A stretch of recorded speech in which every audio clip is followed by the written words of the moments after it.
요즘 애들이 이런 데서 뭘 사 먹어요? 다들 편의점 가지. 그러더니 발로 저희 간판을 찼습니다. 쿵 소리와 함께 간판이 기울었어요. 할머니, 시대가 바뀌었어요. 이런 낡은 가게는 이제 필요 없다고요. 제 손에 튀김 집게가 들려 있었어요. 꽉 쥔 손가락이 하얗게 변했죠. 혈관이 불끈 솟아올랐습니다. 마음속 깊은 곳에서 뜨거운 무언가가 치밀어 올랐습니다. 이야기 시작하기에 앞서 구독과 좋아요 한 번씩 부탁드립니다. 이야기가 끝난 뒤 떠오르는 생각들도 댓글로 적어주시면 다음 영상을 만드는데 큰 힘이 됩니다. 감사합니다. 그럼 이야기 바로 시작하겠습니다. 새벽 5시에 일어나는 게 몸에 밴 지 벌써 10년이 넘었습니다. 재래시장 한복판에 자리 잡은 저희 옥잔의 분식집엔 아침부터 김이 피어오르죠. 저는 윤옥자, 올해 68입니다. 화장실에서 세수를 하며 거울 속 제 얼굴을 봤어요. 주름이 늘었지만 눈빛만큼은 여전히 또렷했습니다. 어쩌면 예전보다 더 날카로워진 것 같기도 하고요. 냄비에 물을 끓이면서 습관처럼 왼손 손목을 만졌어요. 옅은 흉터가 있는 그 자리 말이에요. 소금물에 적신 수건으로 문지르며 하루를 시작했습니다. 아픈 건 아니에요. 그냥 오래된 버릇이죠. 마치 잊으려 해도 잊어지지 않는 기억처럼 말입니다. 가스레인지에 불을 켜고 기름을 달궜어요. 시장 상인들이 하나둘 가게 문을 열기 시작했어요. 평소라면 옥자야, 오늘도 일찍 나왔네 하며 인사를 나누곤 했는데 오늘은 달랐습니다. 멀리서 들려오는 목소리들이 예전과 달랐어요. 재개발 용역들이 오늘 또 돈 거들어 온다더라. 이번엔 얼마나 뜯어갈지 모르겠네. 벌써 3번째야. 거부하면 어떻게 될까? 거부, 김 사장 가게 봤잖아. 유리창 다 깨져버렸어. 저는 말없이 단무지를 썰었어요. 칼질 소리만 또각또각 울렸죠. 리듬감 있게 움직이는 제 손이 예전과 다르지 않다는 걸 확인했습니다. 나이가 들어도 손놀림만큼은 여전했어요. 벽에 걸린 달력을 넘기다가 뒤에 끼워진 흑백 사진이 살짝 보였습니다. 도복을 입은 젊은 제가 표창대 위에 서 있는 모습이었어요. 양손에 메달을 들고 환하게 웃고 있는 모습. 그때는 정말 행복했죠. 아이들이 성장하는 모습을 보는 게 세상에서 가장 보람찬 일이라고 생각했거든요. 무심코 달력을 앞으로 당겨 사진을 완전히 가렸습니다. 그런 과거는 이제 필요 없다고 생각했거든요. 분식집 사장 윤옥자로 사는 것만으로도 충분하다고 여겼어요. 만호 아저씨가 평소보다 일찍 나타났어요. 71살에 은퇴한 소방관이자 시장 상인회 고문이죠.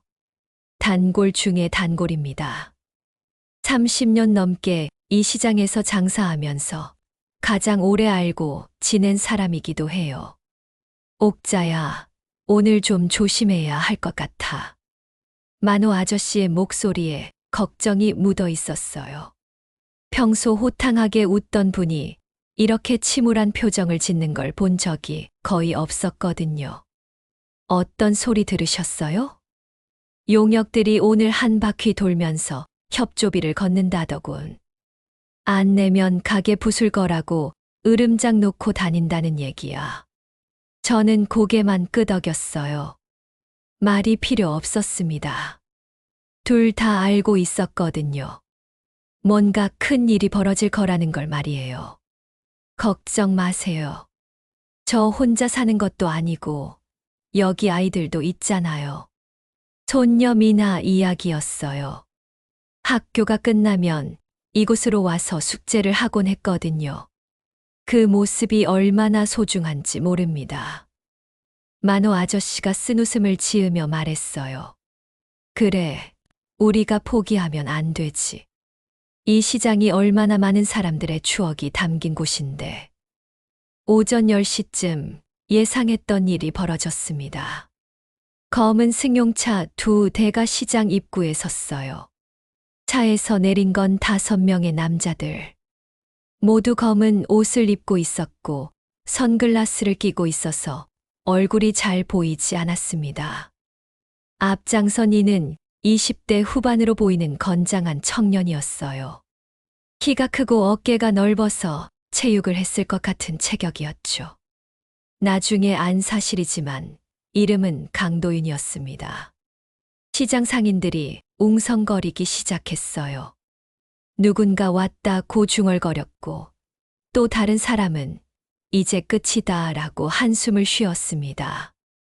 도윤은 저희 분식집 앞으로 곧장 걸어왔습니다. 구두 소리가 얄궂게 울렸죠. 딱딱한 바닥을 밟는 소리가 마치 경고음처럼 들렸어요. 할머니, 재개발 관련해서 보증금 협조 좀 부탁드립니다. 협조라고 했지만 실은 갈취였어요.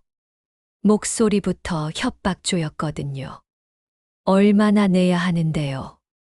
많지 않아요. 한 달에 50만 원 정도면 될 것 같은데요. 50만 원. 저희 같은 작은 분식집 한 달 순수익의 절반이 넘는 돈이었어요. 말도 안 되는 액수였죠. 여기 아이들이 간식 기다리고 있어요. 저는 낮은 목소리로 말했습니다. 실제로 학교 끝나는 시간에 맞춰 튀김을 준비하고 있었거든요. 아이들이 좋아하는 튀김을 하나씩 기름에 담그고 있었어요. 도윤이 킥킥 웃더군요. 비웃는 듯한 웃음이었어요. 아이들, 할머니, 시대가 바뀌었어요. 요즘 애들은 이런 데서 뭘 사 먹어요? 다들 편의점 가지. 그러더니 발로 저희 간판을 찼습니다. 쿵 소리와 함께 간판이 기울었어요. 할머니, 시대가 바뀌었어요. 이런 낡은 가게는 이제 필요 없다고요. 깔끔한 프랜차이즈, 카페나 레스토랑이 들어와야죠. 제 손에 튀김 집게가 들려 있었어요. 꽉 쥔 손가락이 하얗게 변했죠. 혈관이 불끈 솟아올랐습니다. 하지만 끝까지 참았어요. 폭력을 쓰면 안 된다고 제 자신에게 몇 번이고 다짐해 왔거든요. 마음속 깊은 곳에서 뜨거운 무언가가 치밀어 올랐습니다. 예전 같으면 가만히 있지 않았을 텐데. 하지만 지금의 저는 분식집 사장 윤옥자였어요. 폭력으로 문제를 해결하던 과거와는 결별한 사람이었습니다. 만호 아저씨가 달려와서 말렸어요.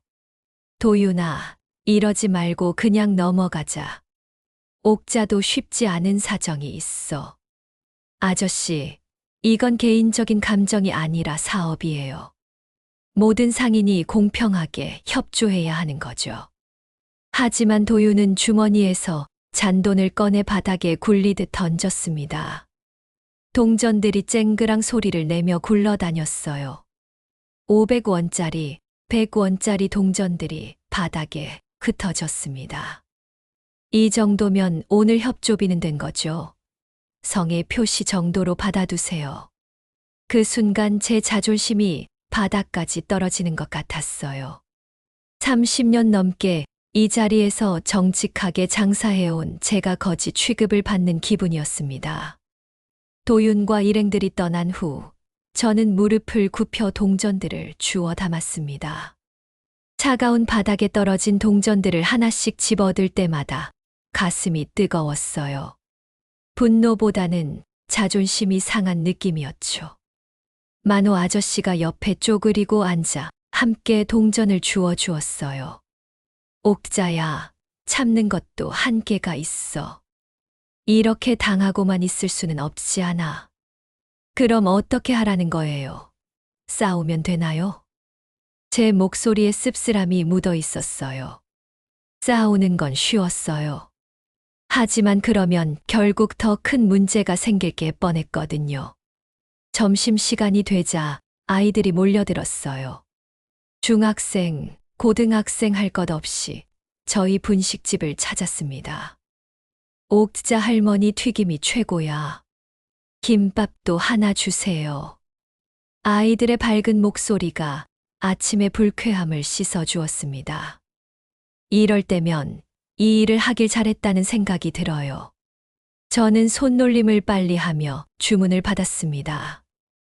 민서야, 오늘은 시험 어땠어?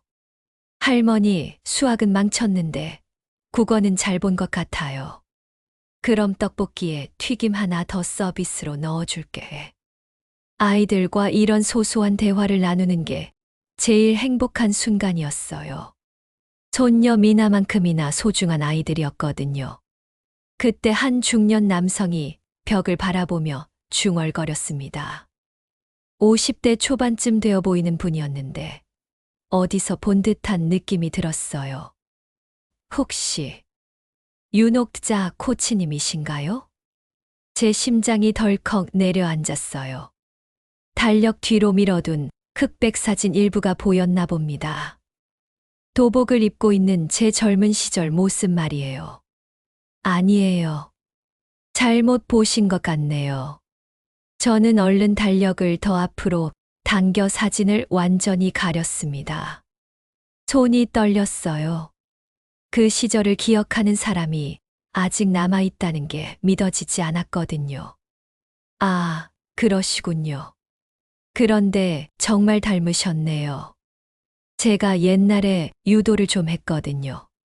윤옥자 코치는 정말 유명했는데 그분이 계속 말씀하시는 동안 저는 애써 무표정을 유지했어요. 하지만 속으로는 온갖 생각이 다 들었습니다. 과연 그 시절을 완전히 묻어둘 수 있을까 싶었거든요. 만호 아저씨만이 제 표정 변화를 눈치챘죠. 손님들이 모두 떠나고 나서 만호 아저씨가 조심스럽게 물었습니다. 옥자야, 너 정말 그냥 분식집 사장이야. 무슨 소리세요? 30년 넘게 여기서 장사해온 거 아시잖아요. 그래도 뭔가 다른 게 있는 것 같은데. 저는 대답하지 않았어요. 대신 설거지에만 집중했습니다. 밤이 되어 손녀 미나가 숙제를 하고 있을 때 텔레비전에서 재개발 뉴스가 나왔어요. 대형 건설사가 이 일대를 개발해서 복합 쇼핑몰을 짓는다는 내용이었습니다. 할머니, 우리 가게도 없어지는 거예요? 9살 미나가 불안한 표정으로 물었어요. 아직 어린 나이지만 분위기를 느끼는 것 같았습니다. 미나야, 기억해둬. 사람 때리는 건 지는 거다. 왜요? 때리면 그 순간은 이길 수 있어. 하지만 결국엔 더 큰 걸 잃게 돼. 9살 미나가 고개를 끄덕였습니다. 완전히 이해했는지는 모르겠지만 제 말을 새겨듣는 것 같았어요. 하지만 제 마음은 무거웠어요. 과연 끝까지 폭력 없이 버틸 수 있을까 싶었거든요. 그리고 과거를 계속 숨기고 살 수 있을까 하는 걱정도 들었습니다. 다음 날 오후 상황이 더 악화됐습니다. 도윤과 용역들이 시장 골목을 밀고 들어오며 노점을 강제 철거하기 시작했어요. 상인들의 비명 소리가 여기저기서 들렸죠. 야, 이거 치워. 장사 그만하고 얼른 정리해. 포장마차를 끌고 나오던 김 사장이 넘어졌고 과일을 파는 이모도 울면서 과일 상자들을 옮기고 있었어요. 마치 전쟁터 같은 모습이었습니다. 미나가 평소처럼 분식집 앞 테이블에서 숙제를 하고 있었는데 도윤이 지나가다 실수인 듯 미나의 공책을 밟았습니다. 찢어지는 소리와 함께 미나의 숙제가 망가졌어요. 아이고, 미안. 실수였어. 도윤의 사과는 형식적이었습니다. 오히려 비웃는 듯한 표정이었죠. 진심이 전혀 담기지 않은 사과였어요. 미나가 울기 시작했어요. 제 손이 떨리기 시작했어요. 주먹을 꽉 쥐었다 폈다 했습니다. 혈압이 올라가는 게 느껴졌죠. 손녀가 우는 모습을 보니 참기가 힘들었어요. 마음속에서 뜨거운 분노가 치밀어 올랐습니다. 예전 같으면 가만히 있지 않았을 텐데. 하지만 끝내 폭력을 쓰지 않았어요. 아이부터 비켜주세요. 단호한 목소리로 말했습니다. 낮지만 강한 톤이었어요. 그리고 상인들을 안전한 곳으로 몰아넣었죠. 할머니, 화내지 마세요. 우리도 할 일이 있어서 그런 거거든요. 도윤이 헤헤 웃으며 말했어요. 하지만 저는 더 이상 참을 수 없었습니다. 아이들 앞에서는 안 돼요. 뭐가 안 된다는 거예요. 이런 식으로 하면 안 된다고요. 제 목소리에 힘이 들어갔어요. 예전의 기운이 살짝 돌아온 것 같았습니다. 도윤이 떠나면서 손등을 긁적였는데 그때 제 눈에 띈 게 있었습니다. 낡은 상처 자국이었어요. 어디서 본 듯한 흉터였죠. 그 순간 뭔가 떠오르는 게 있었어요. 오래전 기억이 희미하게 스쳤습니다. 제 표정이 굳었습니다. 설마 하는 생각이 머릿속을 스쳤거든요. 하지만 확신할 수는 없었어요. 너무 오래된 일이었고, 그때 그 아이는 너무 어렸거든요. 미나가 찢어진 공책을 들고 와서 말했어요. 할머니, 괜찮아요. 다시 쓸 수 있어요. 9살짜리가 오히려 저를 위로하고 있었어요. 그 모습을 보니 더욱 마음이 아팠습니다. 그날 밤, 만호 아저씨가 조심스럽게 물었습니다. 옥자야, 너 정말 그냥 분식집 사장이야. 더 이상 숨길 수 없었어요. 오늘 일을 겪으면서 과거의 제가 고개를 들기 시작했거든요. 한때 국가대표, 유도 지도자였어요. 만호 아저씨가 놀란 표정을 지었어요. 입이 떡 벌어진 채로 저를 바라봤습니다. 진짜야? 네. 하지만 폭력으로 아이들을 키우지 않으려고 체육관을 접었죠. 그때 생각이 났어요. 매일 새벽부터 밤까지 아이들과 함께 했던 시절. 땀과 눈물이 뒤범벅된 매트 위에서 아이들이 하나씩 성장해가는 모습을 지켜봤던 시간들. 왜 그만뒀는데? 체벌이 문제가 됐어요. 저는 아이들을 사랑해서 엄하게 가르쳤다고 생각했는데 세상은 그렇게 보지 않더라고요. 실제로는 더 복잡한 사연이 있었어요. 한 아이가 심하게 다친 사건이 있었고 그 후로 모든 것이 엉망이 되었거든요. 부모들의 항해, 언론의 비난, 체육회의 징계. 모든 게 한순간에 무너져 버렸어요. 그래서 여기 온 거야? 이곳에서 새 삶을 시작했어요. 아이들에게 따뜻한 음식을 해주는 것만으로도 충분하다고 생각했거든요. 저는 오래된 상자를 꺼내 뒤졌습니다. 먼지가 풀풀 날렸어요. 그 안에는 추억들이 가득 들어 있었습니다. 메달들, 상장들, 그리고 유소년 대회 명단들. 명단을 하나씩 넘기면서 그때 아이들 얼굴을 떠올렸어요. 모두 열심히 했던 아이들이었는데 지금은 어디서 무얼 하고 있을까요? 그 중에 한 이름이 제 눈에 들어왔습니다. 강도윤. 부상으로 중도 하차한 아이였죠. 설마 기억이 되살아났어요. 키 작고 마른 아이였는데 끝까지 포기하지 않는 끈기가 있었어요. 하지만 어느 날 연습 중에 손목을 다치고 나서 갑자기 나타나지 않았죠. 그때 그 아이의 손등에도 상처가 있었어요. 연습 중에 매트에 쓸린 흔적이었습니다. 오늘 본 흉터와 똑같은 자리에 있었던 것 같아요. 혹시 그 도윤이라는 청년이? 휴대폰을 꺼내 한서진에게 문자를 보냈어요. 제 옛 제자이자 지금은 지역학력팀 형사가 된 아이였습니다. 그 아이만큼은 올바르게 자란 게 다행이었어요. 서진아, 옛 제자가 잘못된 길에 섰어. 시장 사람들 좀 지켜봐줘. 코치님, 정말 코치님이세요? 바로 답장이 왔어요. 한서진도 놀란 것 같았습니다. 제가 연락한 게 몇 년 만인지 모르겠어요. 그래, 서진아. 급한 일이야. 알겠습니다. 내일 아침에 찾아뵐게요. 적어도 한서진이라는 든든한 지원군이 있다는 게 위안이 되었어요. 그 아이는 항상 믿을 수 있었거든요. 며칠 후 시행사 측에서 철거 통지서를 들고 왔습니다. 이번에는 아예 공식적인 서류였어요. 법원 명령이라고 하면서 즉시 철거에 응해달라는 내용이었습니다. 이거 가짜 아니에요? 가짜. 할머니, 이거 진짜 법원 서류입니다.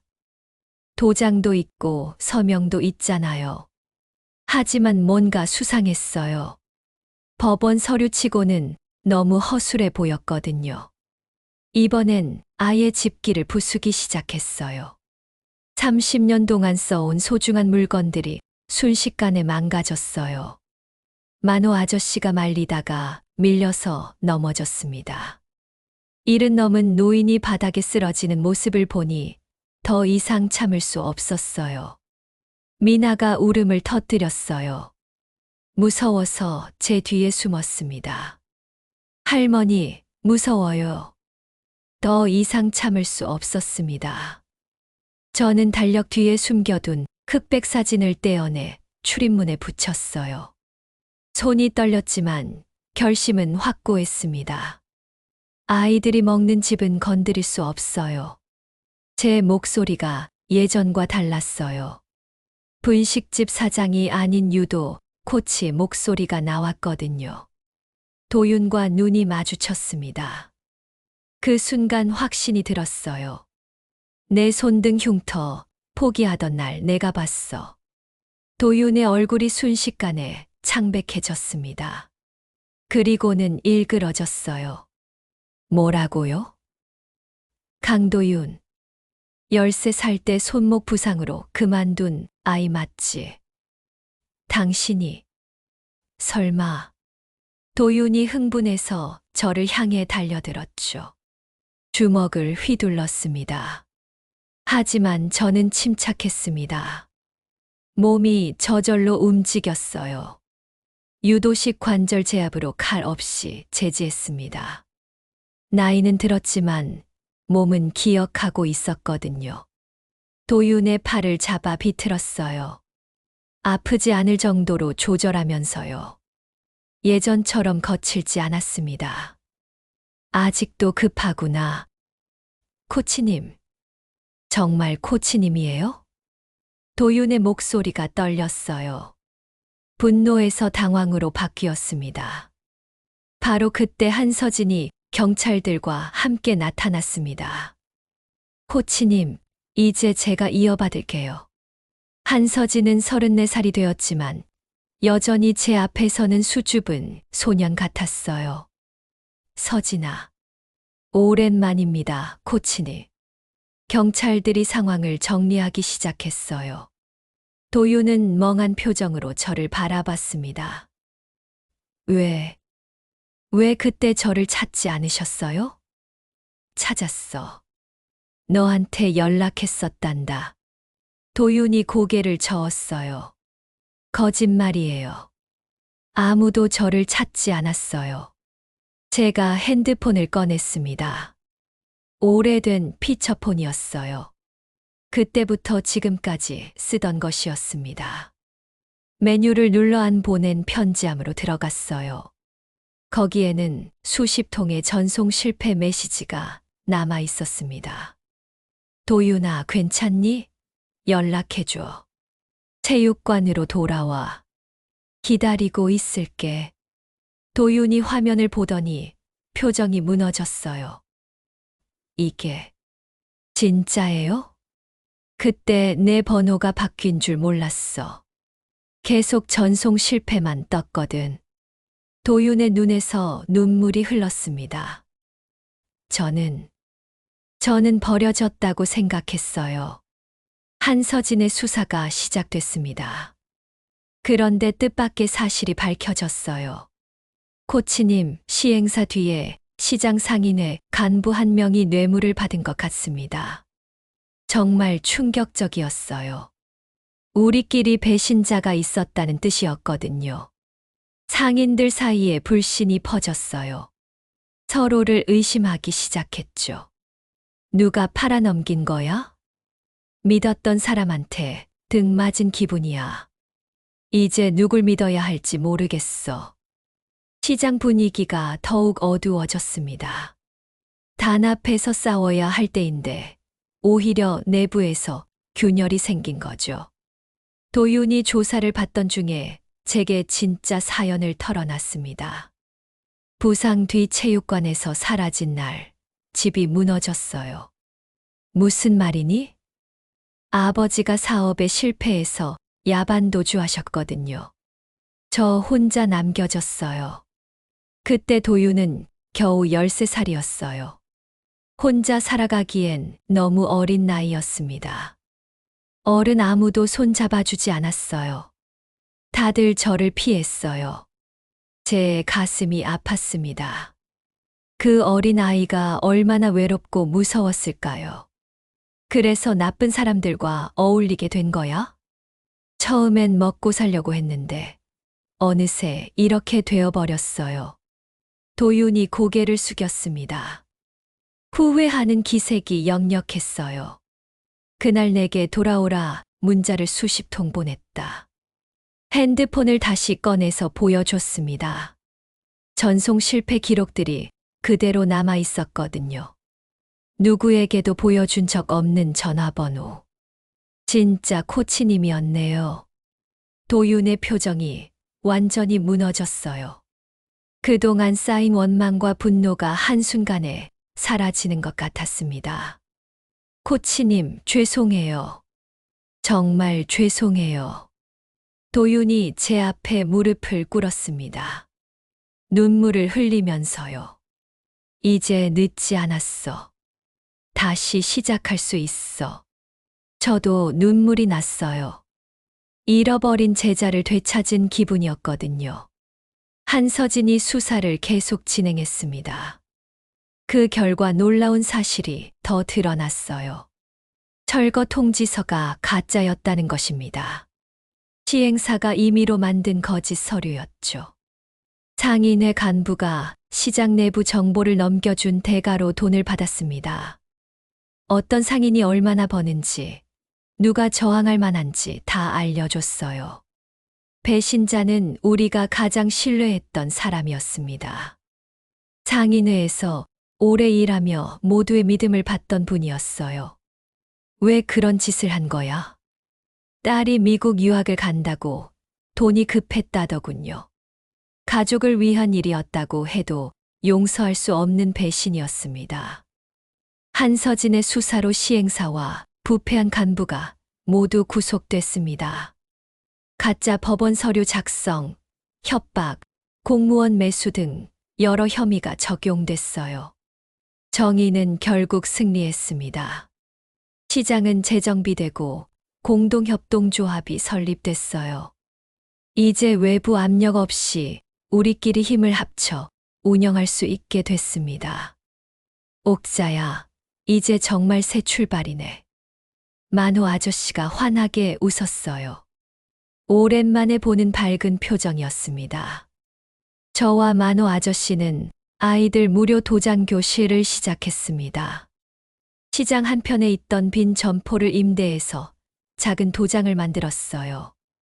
첫 번째 조교로 나선 사람은 강도윤이었어요. 손등 흉터 위로 새 보호대를 착용하고 있었죠. 코치님, 제가 정말 아이들을 가르칠 수 있을까요? 할 수 있어. 너는 실패를 경험했으니까 아이들에게 더 좋은 선생님이 될 수 있을 거야. 도윤의 눈이 반짝였어요. 다시 희망을 품은 것 같았습니다. 벽의 흑백 사진은 이제 달력 앞 가장 잘 보이는 자리에 걸려 있습니다. 더 이상 숨길 필요가 없었어요. 과거도 현재도 모두 제 모습이었거든요. 첫 수업 날 아이들이 하나둘 모였습니다. 할머니가 진짜 유도 선수였어요?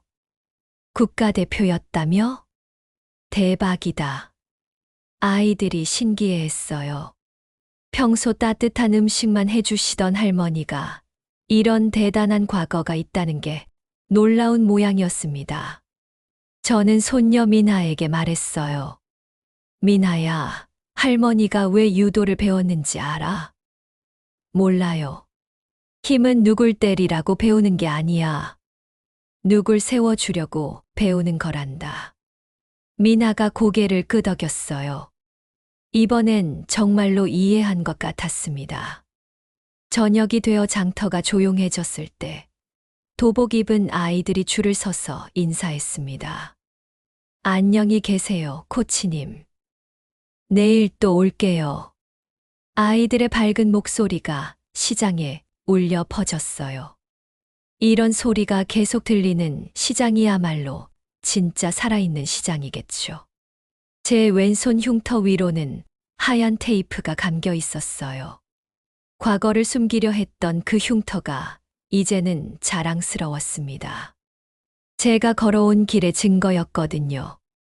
분식집 사장 윤옥자에서 다시 유도, 코치 윤옥자로. 두 모습이 하나로 합쳐진 느낌이었어요. 한서진이 찾아와서 말했습니다. 코치님, 정말 대단하세요. 폭력 없이 모든 걸 해결하시다니. 서진아, 진짜 강한 사람은 힘을 함부로 쓰지 않는 사람이야. 네, 코치님. 저도 그렇게 살겠습니다. 도윤도 옆에서 고개를 끄덕였어요. 저도 이제 알 것 같아요. 정말 강한 게 뭔지. 밤하늘에 별이 떠올랐습니다.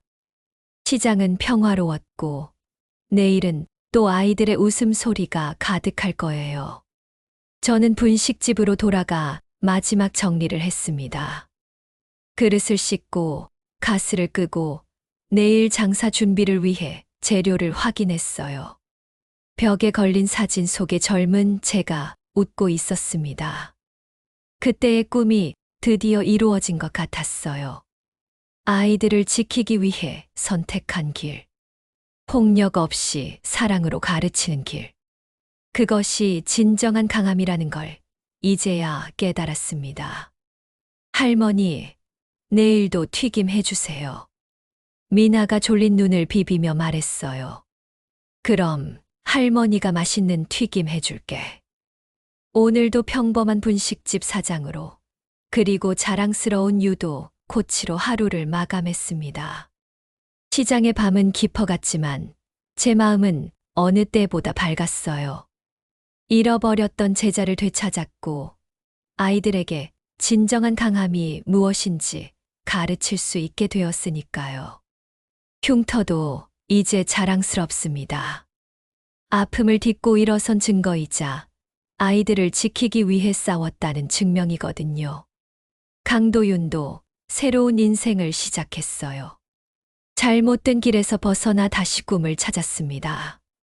이보다 더 큰 보람이 어디 있겠어요.